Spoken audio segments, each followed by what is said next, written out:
1974 Yamaha MX250. This bike just turned 50 years old, if you can imagine that.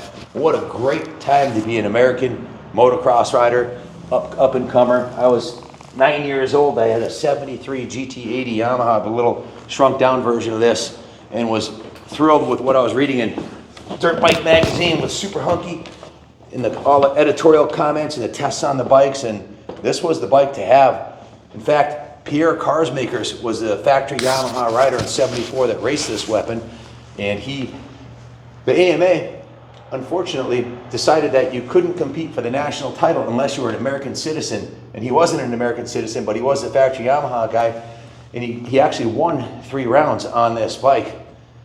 And this was a real turning point in the history of motocross, because this was the last year that Yamaha had a twin shock motocross bike. In '75 they had the monoshock. If you look at that hunk of hot metal engine that's on there, the thing is just a really cool, iconic, classic look to it.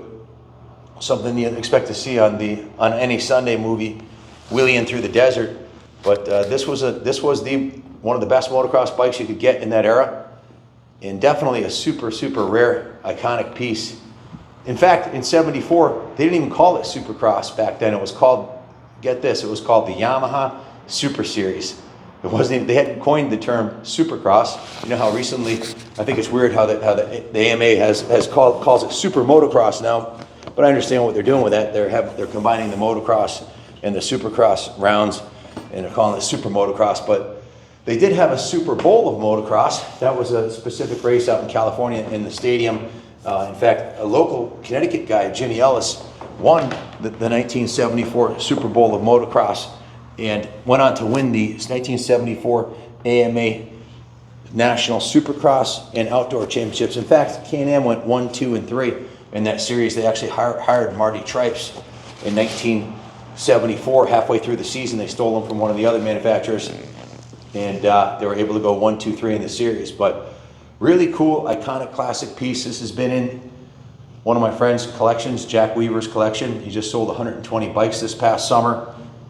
This was in his private collection for decades. If you look at that fuel tank, there's a hallmark, a harbinger of an original. This thing has not been painted. It hasn't been touched up. Those are the original graphics on the fuel tank. It's absolutely remarkable. Probably one of the nicest '74 original non-painted tanks I've seen. It's not perfect. It's got a little bit of patina on it. If you look closely, a couple little beauty marks on it. And come on this side here. This is pretty much the same. There is a little ding right here. That's, I don't know if the camera will pick it up, but it's overall the nicest original '74 tank I've seen in decades. Those are the original rims. The frame rails are in mint condition. The bike's been completely gone through here since we got it from Jack. The engine, Jack had rebuilt the engine, had perfect compression.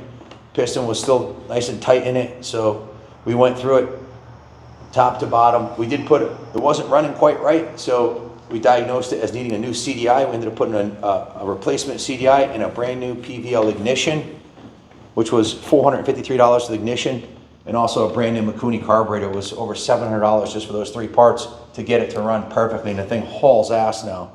The counter shaft sprocket cover, we replaced that. That was missing the cover. Went through the bike top to bottom, front to back, starting at the front wheel with a brand new Dunlop tire tube and rim strip wrapped around the original rim, which was retrued. Brand new front brake pads. The front brake system was rebuilt. The front fender, this is a brand new VMX front fender. We buy most of when a VMX makes it, I'm buying it because they make the best quality reproduction front fenders I've ever seen, and number plates. The chrome on the original forks, usually they're all rusted and pitted. These are in outstanding condition. Very little pitting, if any, maybe a little bit on the uppers here, but hardly noticeable. The original lowers have been brilliantly polished to a chrome-like finish, but that's polished aluminum. Even the rim, outside rim strip, that was polished also, so it looks really super clean and factory. The frame was repainted. The fuel tank was not. That was all original. You can see the engine's been completely repainted. The head, the cylinder, the cases, the ignition cover, new hardware holding the ignition cover on. Original shifters in good condition. Jack had welded a peg extension on here, quite common mod because they were puny, tiny original pegs, and he had wanted to ride it, so he put a little bit bigger peg platform on it, which is a nice upgrade if you're going to race this thing. The cylinder fin was polished. All of the fins were sanded down, so they have a nice, brilliant aluminum shine to it. 2 new spark plugs to go along with the new ignition, new carburetor, new air filter, of course, new gear lube. The bike's tuned to the 9s and it runs perfectly. Rear chain is brand new. Rear sprocket is brand new. The rear tire is brand new with new tube and rim strip. As you can see, it still has a hairy nubs on it. Another new VMX shiny plastic rear fender. Looks like the day it rolled out of the Yamaha dealership. Brand new Yamaha saddle here with new foam and new cover. You can see the frame was painted. A lot of the hardware is new, and a lot of the important hardware, like the shock bolts, these are the original factory Yamaha shock bolts, the original factory shocks. You can see the brake backing plate was polished, the brakes were rebuilt. All the bearings and seals are tight as a tiger on this thing. Wheel bearings, the swing arm bearings.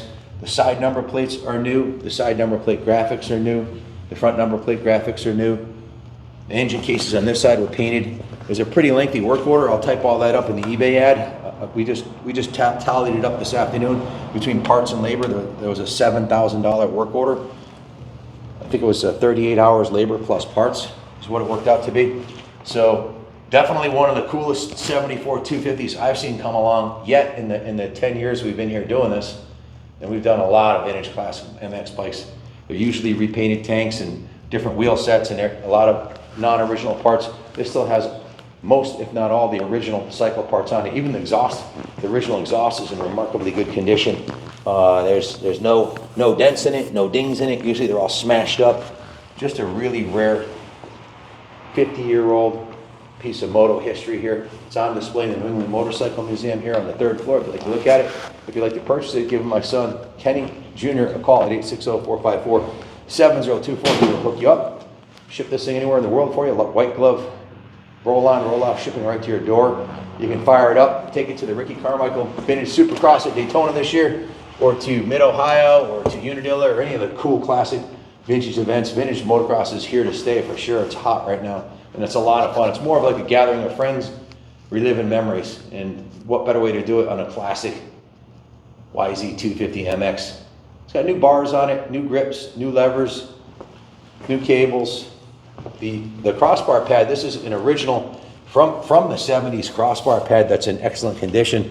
It looks like it could have been put on last year. Just another hallmark of a bike that's been in a private collection for decades. Jack had 120 bikes. He stored them right, cared for them, and preserved the MX history. And we took it to the next level by going over every nut and bolt on it, top to bottom, getting it dialed in. New carb, new ignition, and it's good to go. If you have any questions, give us a call. Thanks for watching.